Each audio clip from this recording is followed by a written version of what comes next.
Hello everyone, welcome to study shelter.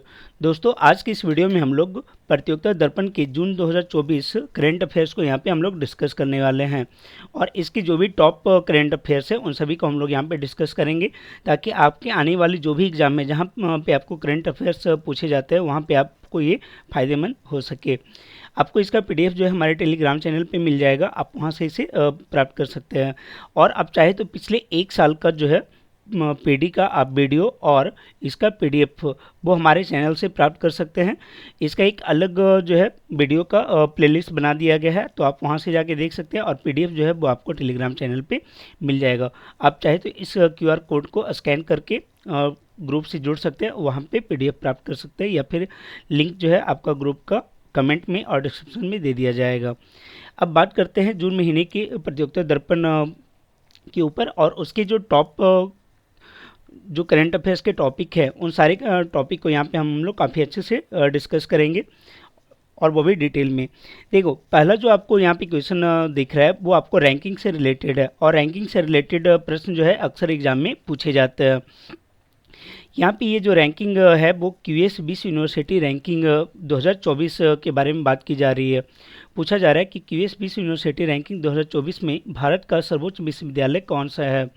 Option है JNU, IIT Bombay, IIM Ahmedabad या Delhi university. तो इसका सही आंसर हो जाएगा जेएनयू।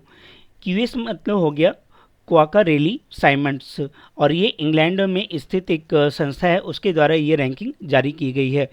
इस रैंकिंग में जो है विश्व के 1559 यूनिवर्सिटियों को जो है रैंक किया गया है। 59 जो है इतनी यूनिवर्सिटी को रैंक किया गया है, और उसमें भारत के 69 विश्वविद्यालय को स्थान मिला है। लेकिन पूछा जा रहा है कि ओवरऑल जो रैंकिंग है, जैसे सब्जेक्ट वाइज के अलावा, उस रैंकिंग में भारत का ओवरऑल जो नंबर 1 पोजीशन पे कौन है, भारत का सर्वोच्च विद्यालय कौन है, तो वो आपका जेएनयू जो है वो सर्वोच्च स्थान पे है। अगर आप इस रैंकिंग को देखोगे तो आपको इंजीनियरिंग का अलग मिलेगा कि इंजीनियरिंग में जो है भारत में कौन सा यूनिवर्सिटी टॉप पे है, उसके बाद मैनेजमेंट में कौन सा है। तो अलग अलग लेवल पे जो है आपका अलग अलग यूनिवर्सिटी को रैंक किया गया है। फिर जो इम्पोर्टेंट होगा उन सभी को यहाँ पे हम लोग डिस्कस कर लेंगे। देखते हैं दूसरे प्रश्न को।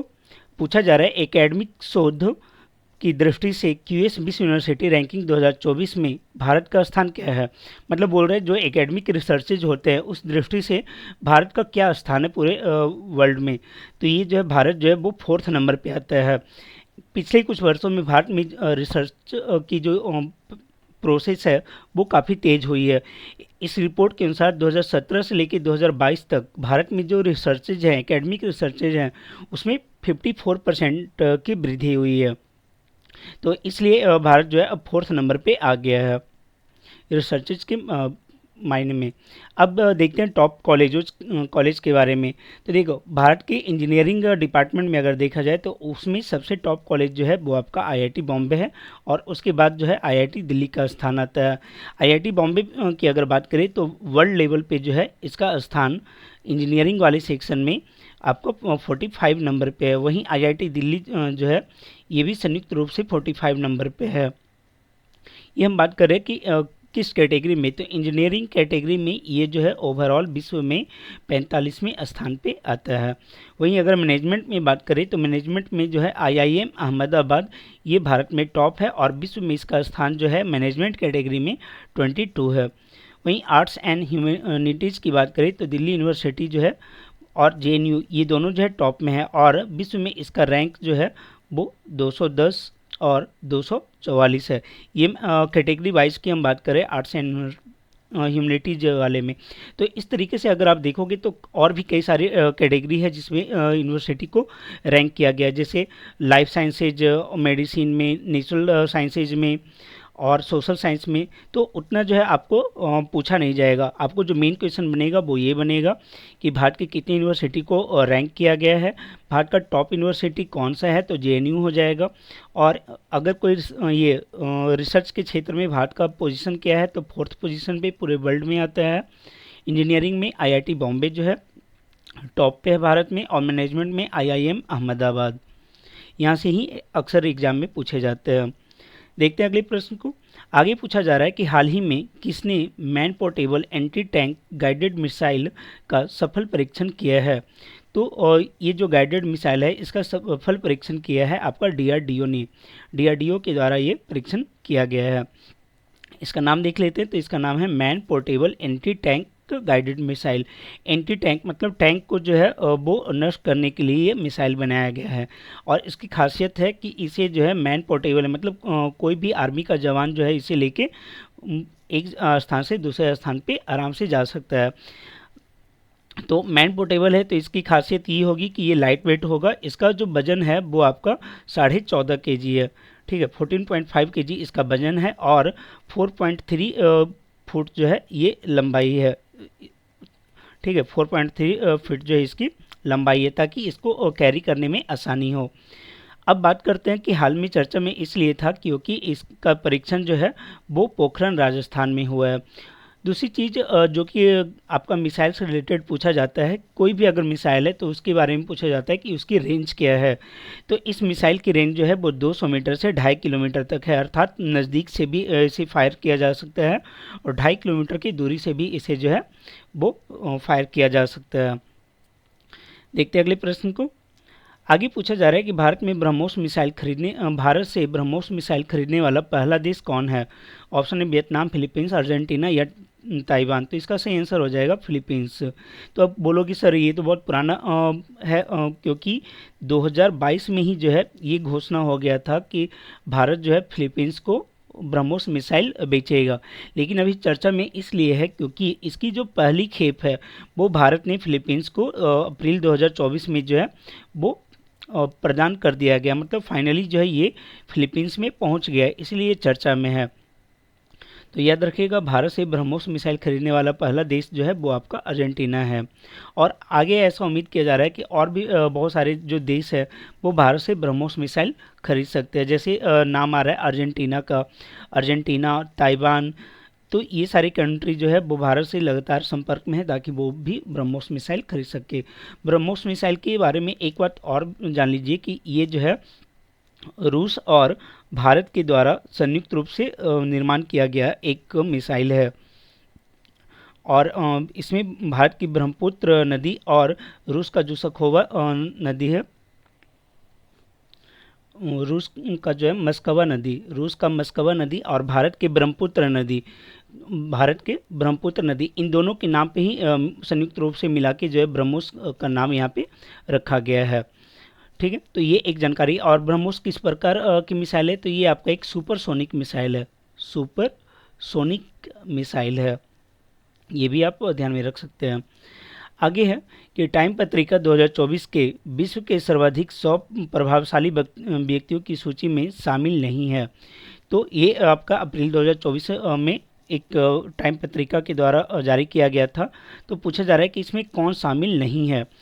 देखो, इसमें जो है नरेंद्र मोदी को शामिल नहीं किया गया है, जबकि आलिया भट्ट और साक्षी मलिक जो है इसमें भारत की ओर से मात्र 2 व्यक्ति हैं जिन्हें शामिल किया गया है।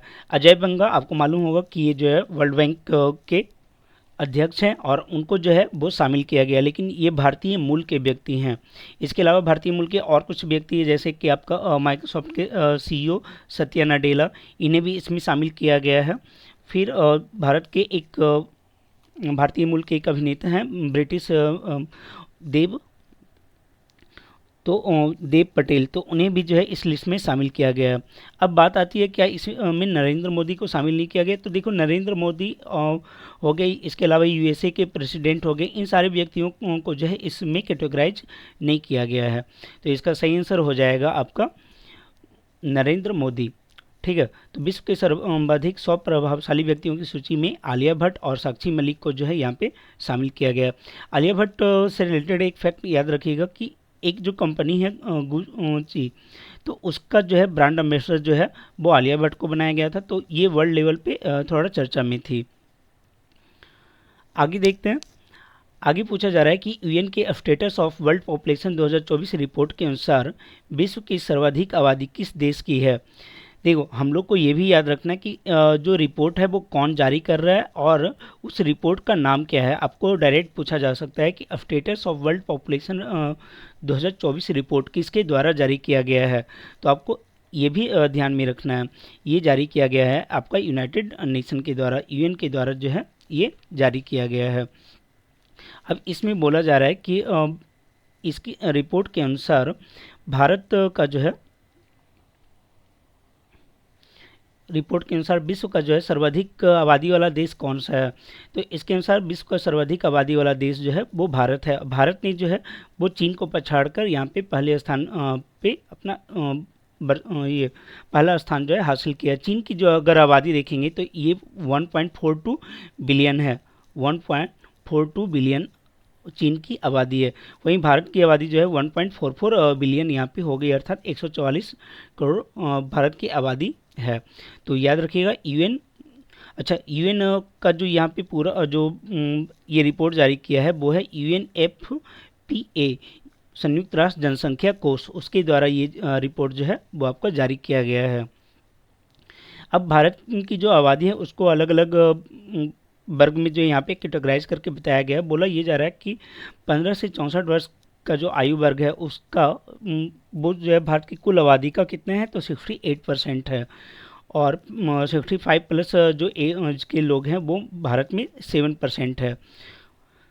आगे है कि यूएन के status of world population 2024 report के अनुसार भारत में पुरुषों का जीवन प्रत्याशा कितना है।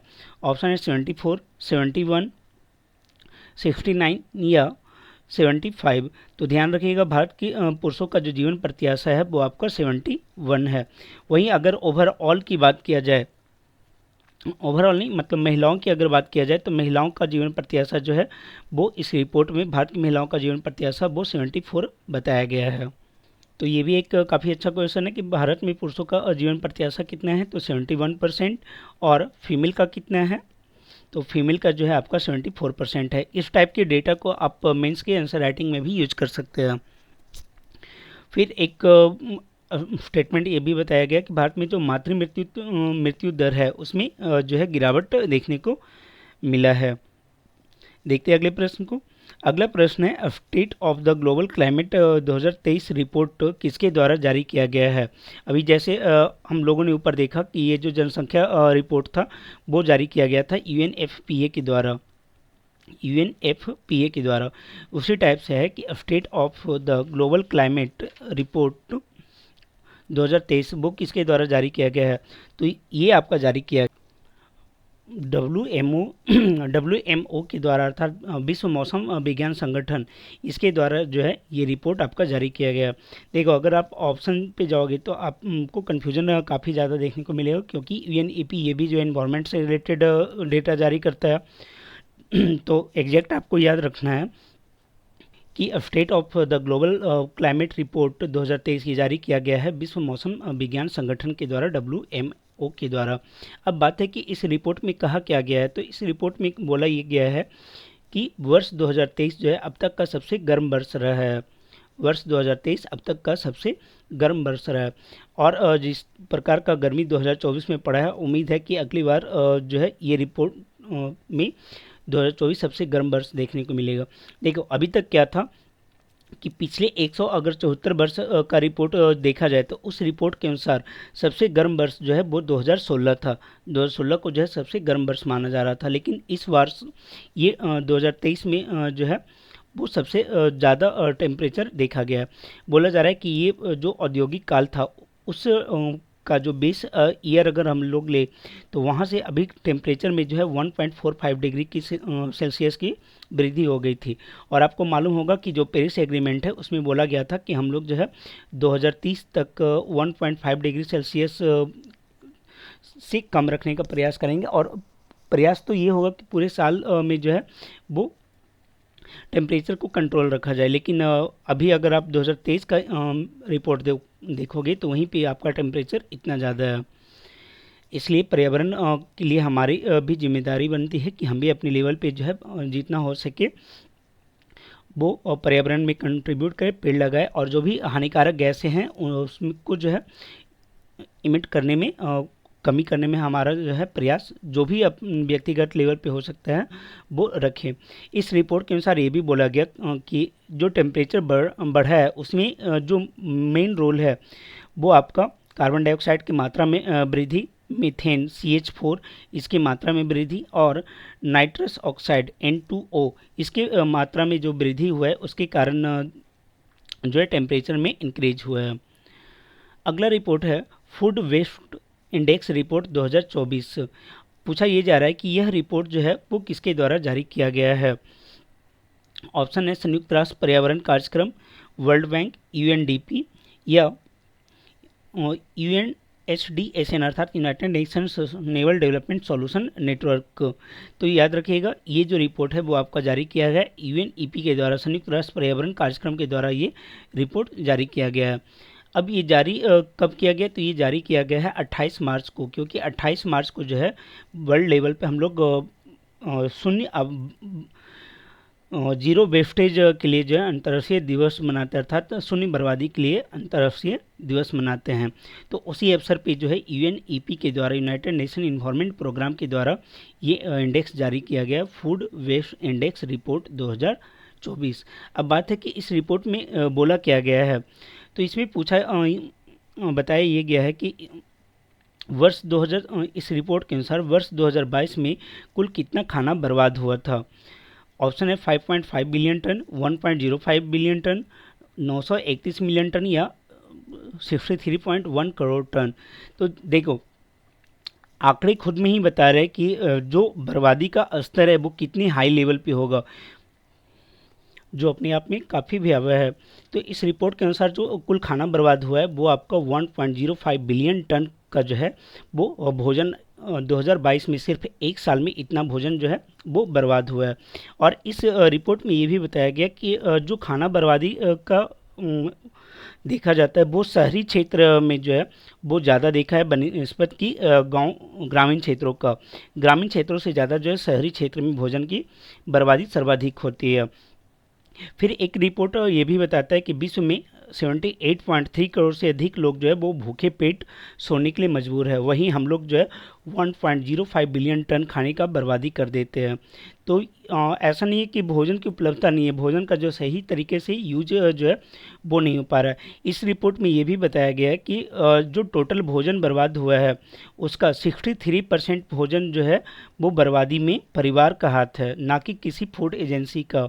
तो 63% भोजन जो है वो परिवार के द्वारा नष्ट किया जा रहा है। इसके अलावा अगर आप देखोगे तो जो फूड सर्विस है उनके द्वारा जो है 29 करोड़ टन के आसपास 29 करोड़ टन वो जो है भोजन बर्बाद कर रहा है, और भी अलग अलग तरीके से भोजन बर्बाद हो रहा है। देखते हैं अगले प्रश्न को। आगे पूछा जा रहा है कि फूड वेस्ट इंडेक्स 2024 के अनुसार वर्ष 2022 में भारत में एक व्यक्ति ने प्रति वर्ष कितना केजी भोजन जो है बर्बाद किया है। तो इस रिपोर्ट में ये भी बताया गया है कि किस देश में सर्वाधिक भोजन जो है प्रति केजी बर्बाद किया गया है और किस देश में कम। तो अगर भारत की बात करें तो भारत में जो है पूरे एक साल में प्रति व्यक्ति 55 किलो भोजन की जो है बर्बादी की गई है। ठीक है, एक व्यक्ति जो है वो 55 केजी भोजन जो है भारत में बर्बाद करता है पूरे एक साल में, इस रिपोर्ट के अनुसार। वहीं मालदीव में जो है मालद्वीप यहाँ पे क्या है कि एक व्यक्ति 207 केजी भोजन जो है बर्बाद करता है। आप समझ सकते हो कि कितना, मतलब एक तो मालदीप, वहाँ पे कभी कभी भोजन की जो है काफ़ी कमी देखने को मिलती है। भारत और भी पड़ोसी देशों से जो है वो भोजन का आयात करते हैं और उसमें 207 केजी जो है वो प्रति वर्ष जो है वो भोजन की बर्बादी करते हैं। अगर प्रति महीने की बात करें, इसको अगर और हम लोग पिन पॉइंट तक जाए तो 12 महीने, मतलब कि ये अप्रॉक्स 16 केजी जो है प्रति महीने की भोजन की बर्बादी यहाँ पे हो रही है एक व्यक्ति के द्वारा जो है ये बर्बादी हो रही है। तो आप समझ सकते हैं क्या लेवल होगा। वहीं अगर पड़ोसी पाकिस्तान की बात करें तो वहाँ पे भी जो है 130 केजी प्रति व्यक्ति भोजन की बर्बादी होती है। एक व्यक्ति एक साल में 130 किलो भोजन जो है वो बर्बाद करता है। भारत से भी अच्छा पोजीशन जो है आपका भूटान का है, वो जो 19 किलो प्रति व्यक्ति जो है भोजन की बर्बादी करता है एक साल में। तो इन चीज़ों पे जो है हमें रोकथाम लगाना चाहिए व्यक्ति लेवल पे ही, क्योंकि इसमें सरकार से ज़्यादा जो है एक प्रत्येक व्यक्ति का अपना कर्तव्य होता है कि वो थाली में उतना ही भोजन ले जितना कि वो खा सके। ठीक है, इतना ना कि वो जो है आपका कचड़े में परिवर्तित हो जाए। देखते हैं अगले प्रश्न को। आगे पूछा जा रहा है, हाल ही में किस देश ने हैवी लिफ्ट रॉकेट अंगारा A5 का सफल परीक्षण किया है? भारत, पाकिस्तान, रूस या ईरान? इसका सही आंसर हो जाए ऑप्शन नंबर सी, रूस। रूस के द्वारा जो है हैवी लिफ्ट रॉकेट अंगारा A5 का परीक्षण किया गया है। और यह रॉकेट जो है वो 24.5 टन का पेलोड जो है वो की क्षमता जो है इसकी है। देखते हैं अगले प्रश्न को। आगे पूछा जा रहा है, क्लाउड सीडिंग में प्रयुक्त होता है। तो क्लाउड सीडिंग में सिल्वर आयोडाइड, पोटेशियम क्लोराइड और सोडियम क्लोराइड, ये तीनों का यूज किया जाता है। लेकिन अगर आप मेनली देखोगे तो इसमें जो यूज होता है वो होता है सिल्वर आयोडाइड। सिल्वर आयोडाइड की भूमिका जो है इसमें महत्वपूर्ण होती है। लेकिन चूंकि यहाँ पे ऑप्शन आपका उपरोक्त सभी है तो ये सही आंसर हो जाएगा उपरोक्त सभी। नहीं तो आपका जो है सिल्वर आयोडाइड वो जो है मेन है क्लाउड शेडिंग के लिए। अब क्लाउड शेडिंग होता क्या है, तो क्लाउड शेडिंग में जो है इन केमिकल का यूज कर कि जो है जो क्लाउड है उसके फॉर्मेशन में हेल्प किया जाता है। और वो फॉर्म जो भी वायुमंडल में नमी होती है उसके से जो है क्लाउड फॉर्म होता है और वहाँ पे बारिश होती है। अभी ये चर्चा में इसलिए था क्योंकि संयुक्त अरब अमीरात जो दुबई है, दुबई सिटी जो है, और दुबई और जो भी यूएई के मुख्य सिटीज़ हैं वहाँ पे पिछले 75 वर्षों का जो है वो रिकॉर्ड टूटा था बारिश का। मतलब इतना बारिश वहाँ पे दर्ज की गई कि पूरा शहर जो है वो एक तालाब जैसा बन गया था। ठीक है, मतलब काफ़ी ज़्यादा वहाँ पे बारिश देखने को मिला था दुबई जैसे शहर में। और चूँकि वहाँ पे ज़्यादा बारिश होता नहीं है तो जो सीवरेज है उसका ज़्यादा व्यवस्था है नहीं, इसलिए वहाँ पे जो वाटर लॉगिंग की समस्या है वो काफ़ी ज़्यादा देखने को मिली थी। और कई सारे जो घर हैं, इसके अलावा जो गाड़ियां हैं वो ऐसे ही पानी में वहाँ पे बह गई थी। तो इसलिए ये चर्चा में है क्लाउड सीडिंग। हालांकि दुबई ने ये यूएई ने ये माना है कि उनके द्वारा क्लाउड सीडिंग नहीं किया गया था और ये नेचुरल तरीके से बारिश हुई थी। देखते हैं अगले प्रश्न को। पूछा ये जा रहा है कि विश्व हेपेटाइटिस रिपोर्ट 2024 किसने जारी किया है? तो विश्व हेपेटाइटिस रिपोर्ट 2024 जो है वो आपका WHO के द्वारा जारी किया गया है। वर्ल्ड हेल्थ ऑर्गेनाइजेशन के द्वारा ये जारी किया गया है। और इस रिपोर्ट में ये बताया गया कि 2022 में हेपेटाइटिस के कारण जो है पूरे विश्व में लगभग 13 लाख लोगों की मौत हुई है और लगभग 35 लाख लोगों की जो है वो मृत्यु प्रतिदिन इस बीमारी के कारण होता है। और आपको ये भी मालूम होना चाहिए कि हेपेटाइटिस के जो उन्मूलन का लक्ष्य है वो 2030 तक रखा गया है। देखते हैं अगले प्रश्न को। आगे पूछा जा रहा है कि मुद्रास्फीति नियंत्रण का लक्षित स्तर क्या है? देखो, मुद्रास्फीति मतलब इन्फ्लेशन। तो इन्फ्लेशन को रोकने के लिए जो है आरबीआई के द्वारा बोला गया था कि हम इन्फ्लेशन का जो रेट है वो 4 ± 2 तक रखेंगे। मतलब जो इन्फ्लेशन है वो 4 से बहुत ज़्यादा तो +2 अर्थात 6% से ज़्यादा नहीं होना चाहिए और बहुत कम भी नहीं होना चाहिए। 4 - 2 मतलब ये 2 से 6% के बीच में लाइज करना चाहिए। ठीक है, 2 से 6% के बीच में होना चाहिए। तो वही पूछा जा रहा है कि मुद्रास्फीति का नियंत्रण का लक्षित स्तर क्या है। और आपको बता दें कि ये क्वेश्चन जो है एनटीपीसी का जो एग्ज़ाम हुआ था, रेलवे का जो एग्ज़ाम हुआ था उसमें पूछा गया था कि मुद्रास्फीति नियंत्रण का लक्षित स्तर क्या है। और ये जो है आरबीआई के द्वारा ये टारगेट रखा गया है कि एक्ट में 1 अप्रैल 2021 से 31 मार्च 2026 की अवधि तक का ये टारगेट है कि हम लोग इन्फ्लेशन को 4 ± 2 के रेंज में रखेंगे। कब तक? तो मार्च 2026 तक। आगे पूछा जा रहा है कि आरबीआई की मौद्रिक नीति समिति में कुल सदस्यों की संख्या कितनी होती है? 5, 6, 8 या 7? तो याद रखिएगा कि आरबीआई के द्वारा क्या है कि हर एक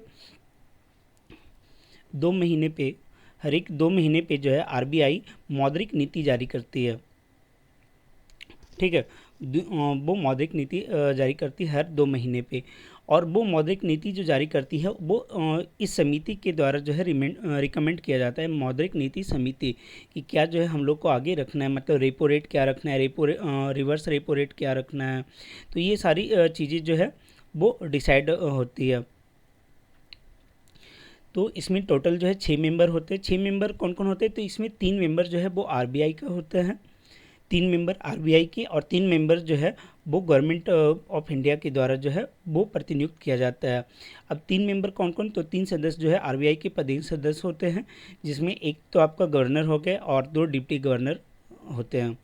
ठीक है, 2 डिप्टी गवर्नर जो है यहाँ पे होते हैं, जबकि 3 सरकार के द्वारा मनोनीत किए जाते हैं। और एक वित्तीय वर्ष में मौद्रिक नीति समिति कितनी बार कुल बैठक करती है, तो 6 बार। हर 2-2 महीने पे करेगा, तो 12 महीने में ये कितना बार करेगा, तो 12 महीने में जो है ये 6 बार इसकी कुल बैठकें होती है। आगे पूछा जा रहा है कि वित्तीय वर्ष 2023-24 के अंत में भारत के पास कुल कितना विदेशी मुद्रा भंडार था। देखो, इस प्रकार के प्रश्न जो है आपको पूछेंगे और 2 तरीके का मतलब डेट से पूछा जाता है। एक आपका पूछा जाता है फाइनेंशियल ईयर जो अंत होते रहता है उससे रिलेटेड, कि मार्च 2024 के अंत में कितना जो है भारत के पास फॉरेन रिजर्व करेंसी था। ठीक है, और दूसरा पूछा जाता है कि दिसंबर में पूछ दिया जाएगा कि दिसंबर 2023 तक जो है भारत में कितना कुल विदेशी मुद्रा भंडार था। तो ये चीज़ें जो है आपको ध्यान में रखना रहता है, ज़्यादा नहीं, बस आप कम से कम ये 2 डेट वाले को ज़रूर याद रखें। तो ये आपका पूछा जा रहा है मार्च 2024 के अंत तक भारत में कुल कितना विदेशी मुद्रा भंडार था। तो इसका सही आंसर हो जाएगा 645.583 अरब डॉलर। इतना अरब डॉलर जो है भारत के पास विदेशी मुद्रा भंडार मार्च 2024 तक था। वहीं अगर बात करें पिछले साल की, तो मार्च 2023 तक जो है ये आपका 578.449 अरब डॉलर था। अर्थात अगर देखा जाए तो पूरे एक वर्ष में जो है भारत का जो फॉरेन रिजर्व करेंसी है, मतलब विदेशी मुद्रा भंडार है, वहाँ पे 67.133 अरब डॉलर का जो है वो वृद्धि दर्ज किया गया है। और ये काफ़ी मायने रखता है किसी भी देश का विदेशी मुद्रा भंडार की कितना है। उसी के आधार पे जो है जो वर्ल्ड रेटिंग एजेंसियां हैं वो रेट करती है, और भारत मतलब उस देश का जो है अर्थव्यवस्था उतना अच्छा माना जाता है। अब आता है कि विदेशी मुद्रा भंडार के अंतर्गत आती क्या क्या है। देखो, ये तो आपका हो गया करंट का क्वेश्चन, ठीक है, कि भारत का विदेशी मुद्रा भंडार जो है मार्च 2024 में कितना है। लेकिन उसी में अगर आप स्टैटिक्स में आओगे तो आपको ये पूछा जाता है कि निम्नलिखित में कौन विदेशी मुद्रा भंडार का भाग है और कौन नहीं है। तो एक तो आपका हो गया विदेशी मुद्रा परिसंपत्ति है, जो भी करेंसी है, फॉरेन करेंसी है, तो फॉरेन करेंसी जो है वो आपका आ जाता है विदेशी मुद्रा भंडार में। इसके अलावा गोल्ड रिजर्व आता है, फिर एसडीआर जो है वो स्पेशल ड्राइंग राइट होता है जो आईएमएफ के पास जो है रहता है। इसको बुक कीपिंग प्रोसेस भी कहा जाता है। फिर मुद्रा कोष के पास जो रिजर्व होता है, इन सभी को जो है हम लोग काउंट करते हैं किसमें, विदेशी मुद्रा भंडार में। तो स्टैटिक्स जो आपका इकोनॉमिक्स के क्वेश्चन है वो यहीं से आपका बनेंगे। आगे कि वित्तीय वर्ष 2023-24 में भारत का रक्षा निर्यात कितना रहा, अर्थात भारत ने कुल विदेशों को कितना जो है रक्षा जो प्रोडक्ट है, डिफेंस प्रोडक्ट है, वो बेचा है। भारत ने कितने देशों कितने का बेचा है, ये पूछा जा रहा है। भारत के द्वारा जो रक्षा निर्यात कितना रहा, तो यहाँ पे ऑप्शन है 2.63 अरब डॉलर। भारत ने जो है वित्तीय वर्ष 2023-24 में 2.63 अरब डॉलर का रक्षा जो प्रोडक्ट है वो पूरे विदेशों में बेचा है। और भारत ने कुल 84 ऐसे देश हैं जहाँ की अपने जो प्रोडक्ट है वो बेचे हैं, रक्षा प्रोडक्ट को बेचे हैं। ठीक है, और ये काफ़ी बड़ी बात है क्योंकि अभी तक भारत का जो इमेज था वो था आयातक के रूप में, कि भारत जो है वो सिर्फ आयात करता है इन चीज़ों का। रक्षा प्रोडक्ट का एक बहुत बड़ा आयातक है, विश्व का सबसे बड़ा जो है हथियार आयातक के रूप में इसकी पहचान होती है। लेकिन धीरे धीरे ये जो है निर्यातक के रूप में भी आपकी भूमिका बढ़ा रहा है। वही चीज़ यहाँ पे दिया हुआ है कि भारत ने 2023-24 में 210 करोड़ रुपये अर्थात 2.63 अरब डॉलर का जो है रक्षा निर्यात किया है। और अगर कंपैरिजन किया जाए 2013-14 से, तो 2013-14 की तुलना में जो है इसमें कुल 31 गुना वृद्धि हुआ है। उस टाइम का जो हम लोग का रक्षा निर्यात था उसमें जो है 31 गुना की वृद्धि हुई है। ठीक है, उतना ज़्यादा हम लोग जो है वो कर रहे हैं। और पिछले साल की तुलना में 32.5% की वृद्धि जो है वो दर्ज की गई है। और ये भी याद रखिएगा कि हम लोगों ने 84 देशों को अपना जो है रक्षा उत्पाद बेचा है। देखते हैं अगले प्रश्न को। आगे पूछा जा रहा है कि भारत भारत का वित्तीय वर्ष 2023-24 में वस्तुगत व्यापार वो कैसा रहा। ये आपका जो है क्वेश्चन फॉर्मेट में नहीं है, सिर्फ ये आपका फैक्ट यहाँ पे बता दिया गया है कि भारत का जो है वस्तुगत व्यापार कैसा रहा। तो देखो, भारत ने जो है वो जो निर्यात है वो 437 अरब डॉलर का किया है, जबकि आयात जो है वो 677.24 अरब डॉलर का रहा। अर्थात भारत ने विदेशों में जो है विदेशों से 677.24 अरब डॉलर की वस्तु को अपने यहाँ मंगाया और अपने यहाँ से 437 अरब डॉलर की वस्तुओं का जो है दूसरे देशों को बेचा है। इस तरीके से भारत का जो व्यापार घाटा है वो 240.17 रहा। अब आप समझ सकते हैं व्यापार घाटा क्या होता है। जो भी हम लोग इंपोर्ट करते हैं उसमें से अगर एक्सपोर्ट को घटा ले, ठीक है, तो जो बचेगा वो हमारा क्या होता है, वो आपका व्यापार घाटा होता है। आगे पूछा जा रहा है कि वर्ल्ड इकोनॉमिक आउटलुक रिपोर्ट कौन जारी करता है। तो वर्ल्ड इकोनॉमिक आउटलुक रिपोर्ट जो है वो जारी किया जाता है यहाँ पे आईएमएफ के द्वारा। आईएमएफ जो है वो वर्ल्ड इकोनॉमिक आउटलुक रिपोर्ट जारी करती है। देखो, अभी हाल में क्या है कि बहुत सारे जो संस्थाएं हैं उनके द्वारा पूर्वानुमान लगाया गया है कि विश्व का ग्रोथ जो है वो कितना होगा, वर्ल्ड लेवल पे कितना ग्रोथ होने वाला है, इंडिया का ग्रोथ कितना होने वाला है। तो उस तरीके से अलग अलग रिपोर्ट जारी किया गया है और उन सभी को यहाँ पे आपको सम्मिलित किया गया है। लेकिन साथ में क्या होता है कि कभी कभी रिपोर्ट के नाम भी पूछ दिए जाते हैं, जैसे वर्ल्ड इकोनॉमिक आउटलुक रिपोर्ट ये कौन जारी करता है, तो आईएमएफ के द्वारा जारी किया जाता है।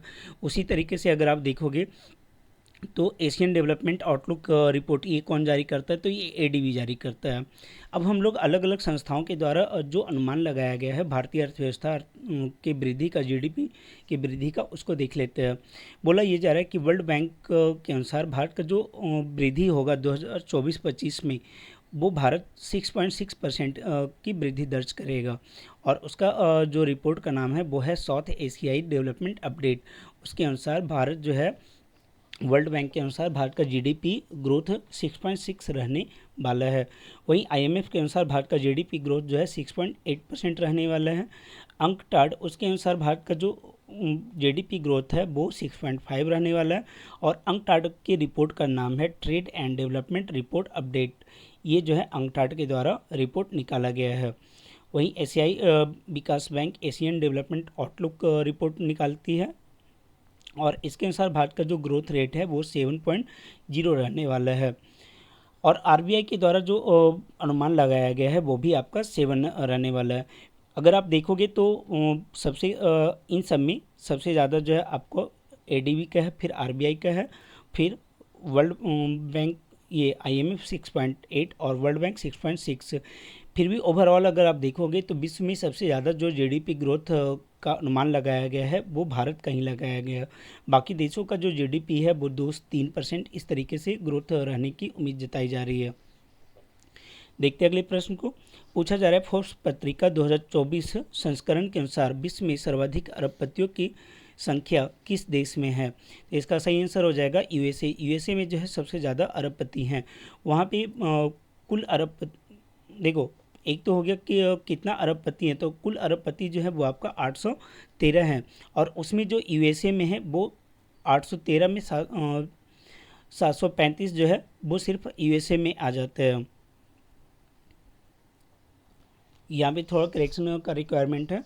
विश्व में जो कुल अरबपतियों की संख्या है वो है आपका 2781 अरबपति हैं विश्व में, जबकि विश्व में कुल अरबपतियों में 813 जो है वो आपका यूएसए में सम्मिलित है।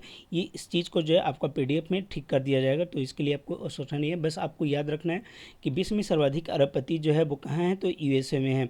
उसके बाद फिर आपका चीन का नंबर आता है, फिर थर्ड नंबर पे अब आपका भारत का स्थान आने लगा है। भारत जो है वो विश्व में अरबपतियों की संख्या के मामले में थर्ड नंबर पे है।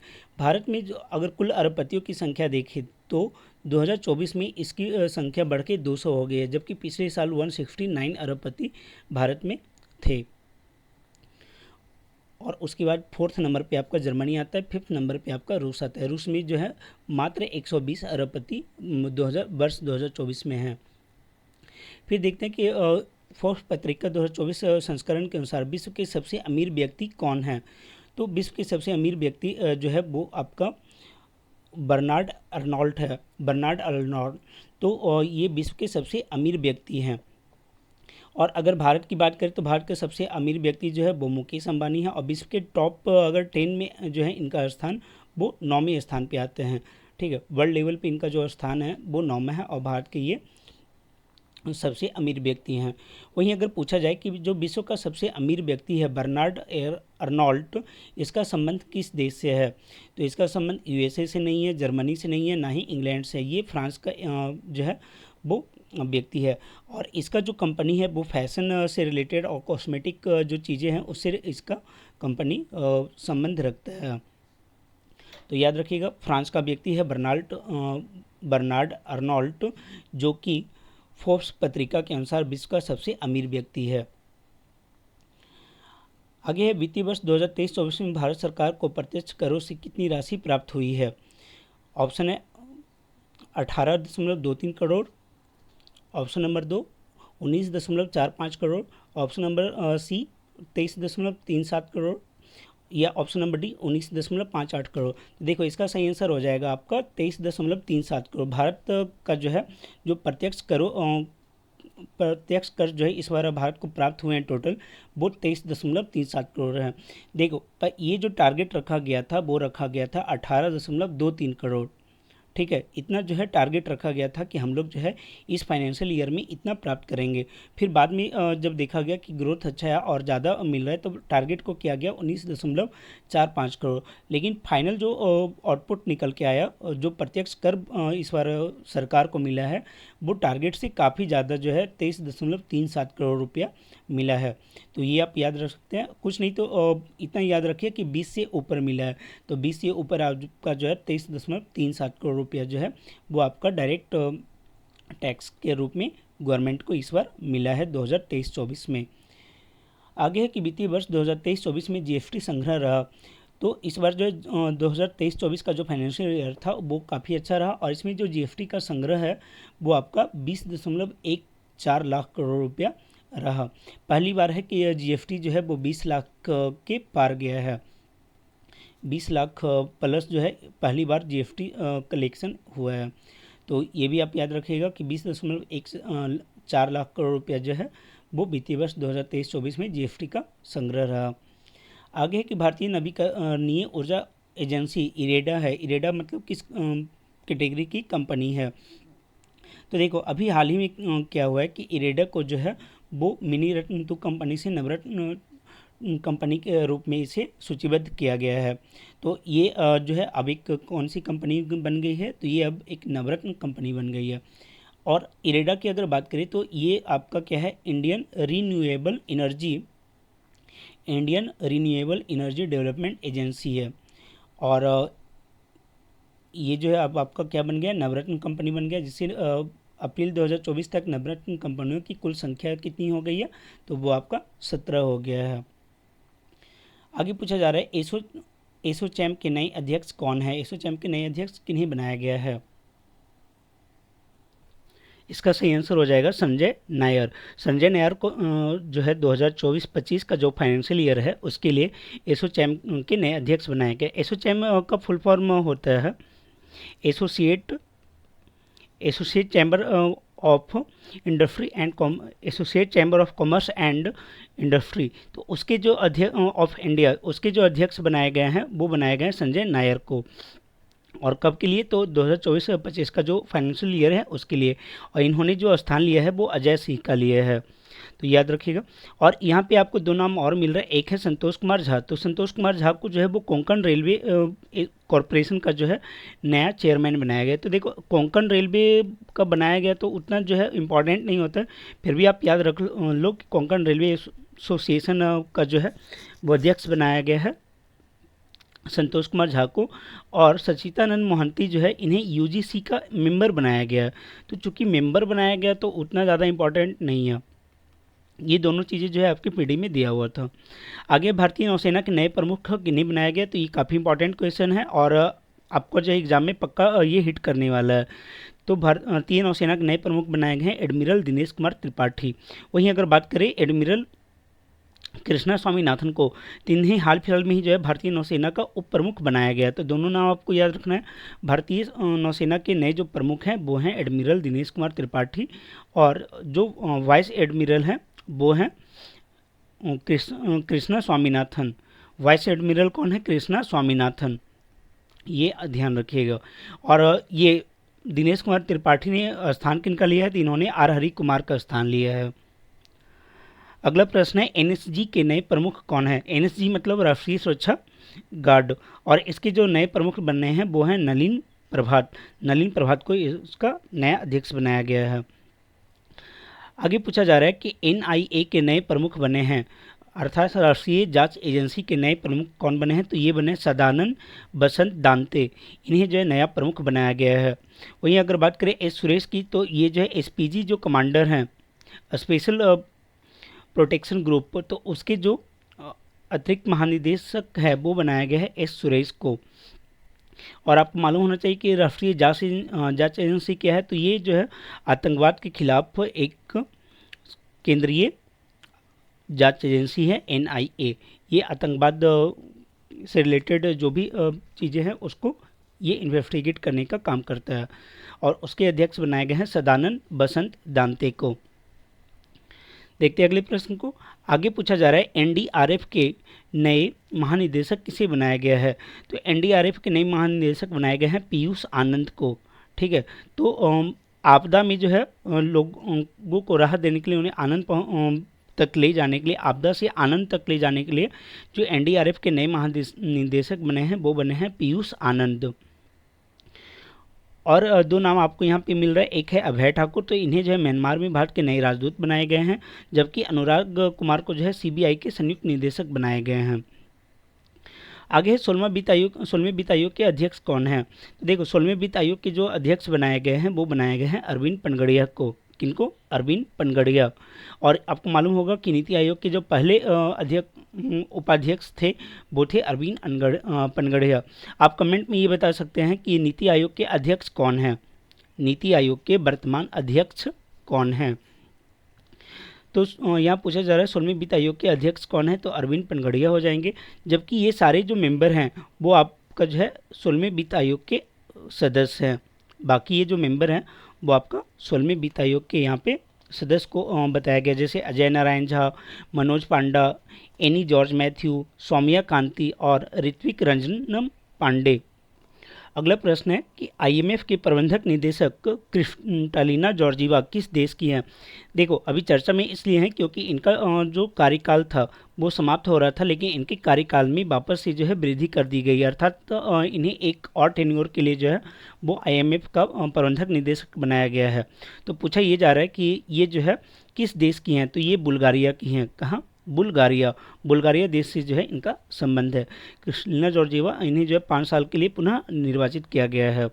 और WB के अध्यक्ष कौन है? तो वो आपके अजय बंगा हैं, भारतीय मूल के अजय बंगा, उनको जो है वर्ल्ड बैंक का अध्यक्ष बनाया गया है।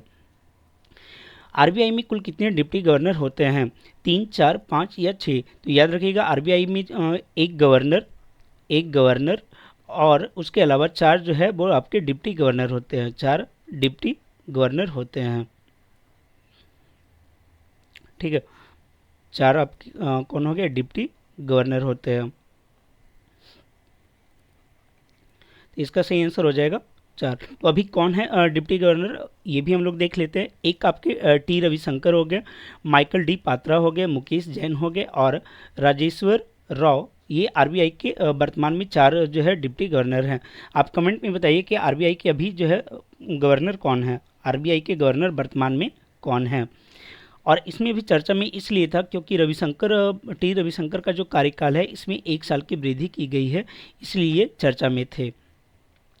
आगे पूछा जा रहा है कि 33वां सरस्वती सम्मान 2023 से किसे सम्मानित किया गया? तो याद रखिएगा इस बार का जो है जो 33वां सरस्वती सम्मान दिया गया है वो दिया गया है प्रभा वर्मा को।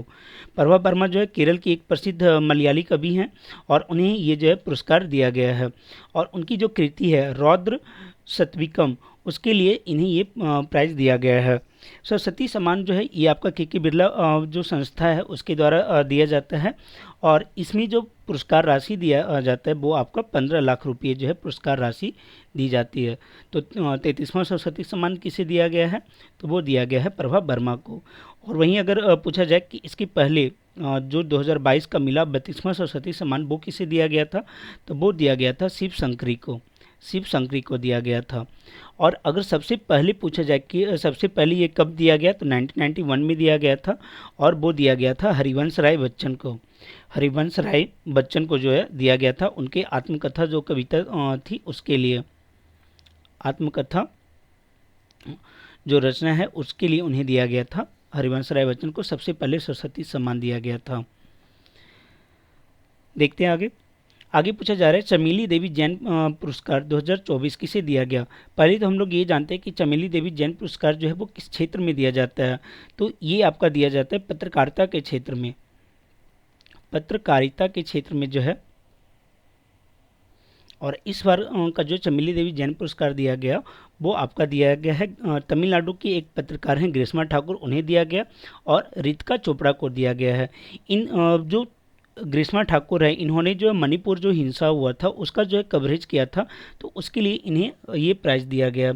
जबकि रितिका चोपड़ा जो है इनका संबंध आपका इंडियन एक्सप्रेस से है, इंडियन एक्सप्रेस उससे जो है इनका संबंध है।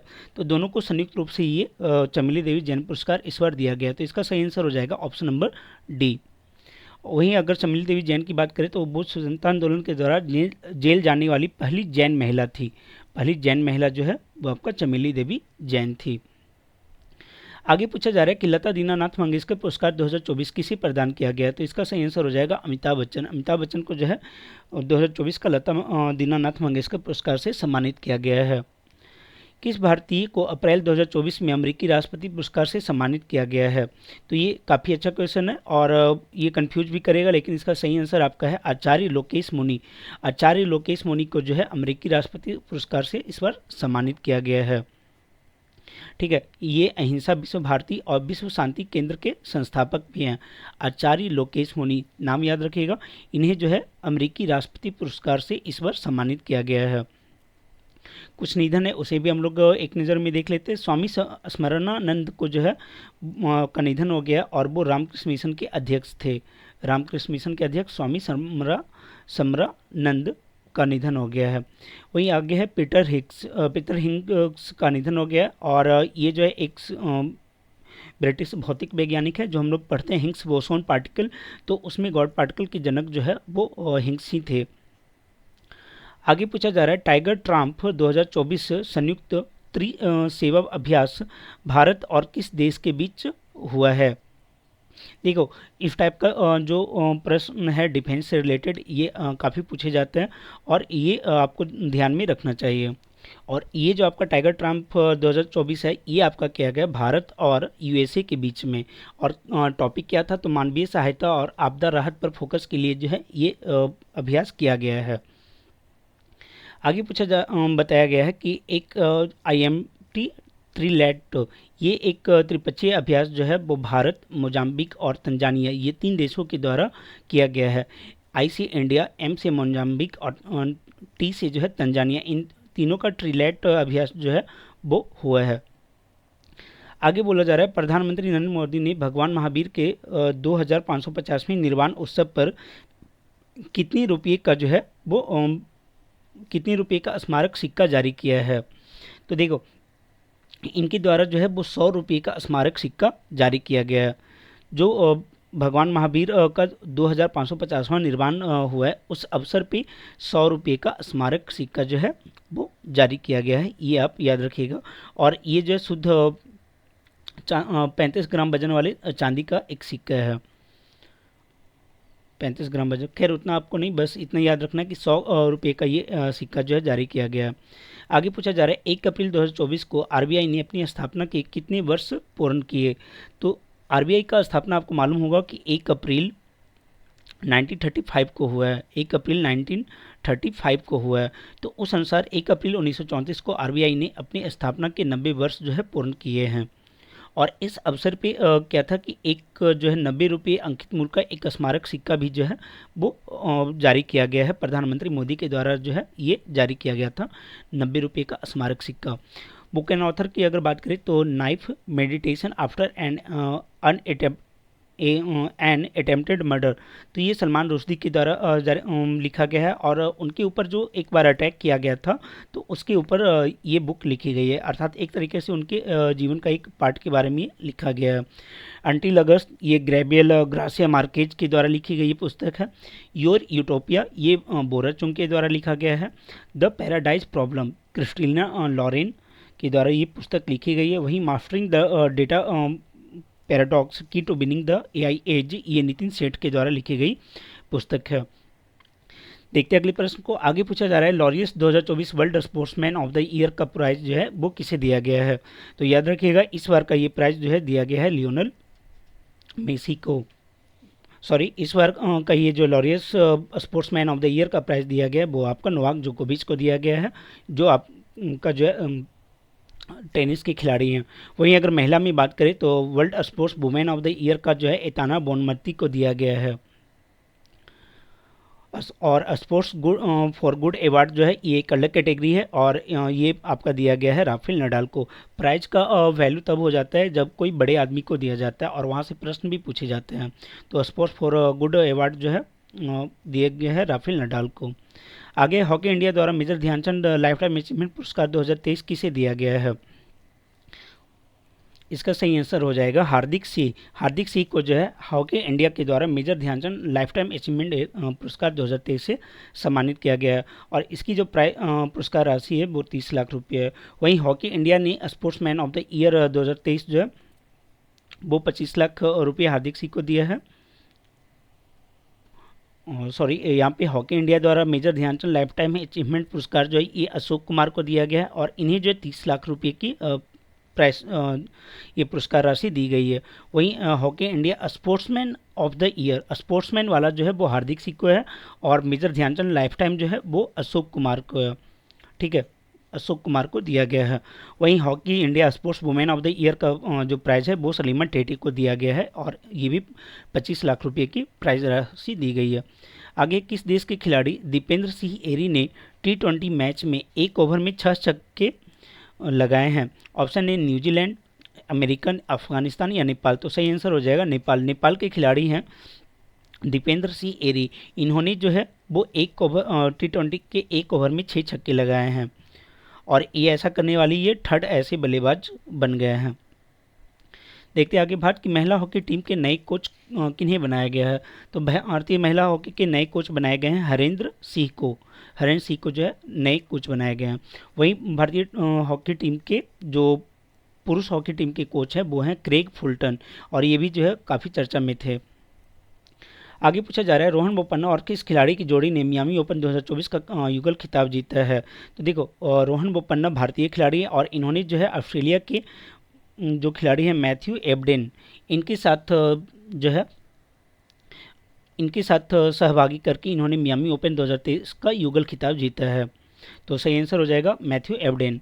शतरंज के कैंडिडेट टूर्नामेंट 2024 का विजेता कौन है। तो इसके विजेता जो है डी गुकेश बने हैं। कैंडिडेट टूर्नामेंट 2024 के विजेता डी गुकेश। और चीन की तानजियांग जो है वो महिला के कैंडिडेट टूर्नामेंट की विजेता हुई है। आगे फार्मूला 1 के खिलाड़ी मैक्स वर्स्टैपेन का संबंध किस देश से है। तो या किस टीम से है। तो इनका संबंध जो है वो रेडबुल टीम से है और अभी हाल ही में जो जापानी और चीनी F1 रेस हुआ था 2024 के उसके ये विजेता भी रहे हैं रेडबुल टीम के मैक्स वर्स्टैपेन। आगे पूछा जा रहा है विश्व होम्योपैथी दिवस कब मनाया जाता है। तो याद रखिएगा विश्व होम्योपैथी दिवस मनाया जाता है 10 अप्रैल को। अगला है कि टाटा एडवांस सिस्टम्स ने लिमिटेड ने T-SAT-1A उपग्रह किसकी सहायता से लॉन्च किया गया है। तो वो जो है स्पेस एक्स की सहायता से लॉन्च किया गया और टाटा कंपनी के द्वारा जो है ये किया गया है टाटा एडवांस सिस्टम लिमिटेड। और ये पहला जो है जियो सिंक्रोनस एक सैटेलाइट है, अर्थात ये भारत की पहली निजी क्षेत्र की सैनिक जासूसी उपग्रह है जो मतलब जासूसी करने में हेल्प करेगा। लेकिन ये इसरो के द्वारा ना करके एक निजी कंपनी टाटा के द्वारा ये लॉन्च किया गया है। और किसकी सहायता से? तो स्पेस एक्स की सहायता से। आगे कोडाई कनाल और सौर वेधशाला ने अपने कितने वर्ष पूरे किए? तो याद रखिएगा इसने जो है अपने 125 वर्ष पूरे कर लिए हैं, 125 वर्ष पूरे किए हैं। और इसके जो अभी अध्यक्ष हैं वो हैं S S Kiran Kumar, S Kiran Kumar, और ये इसरो के पूर्व अध्यक्ष भी रह चुके हैं, एस किरण कुमार।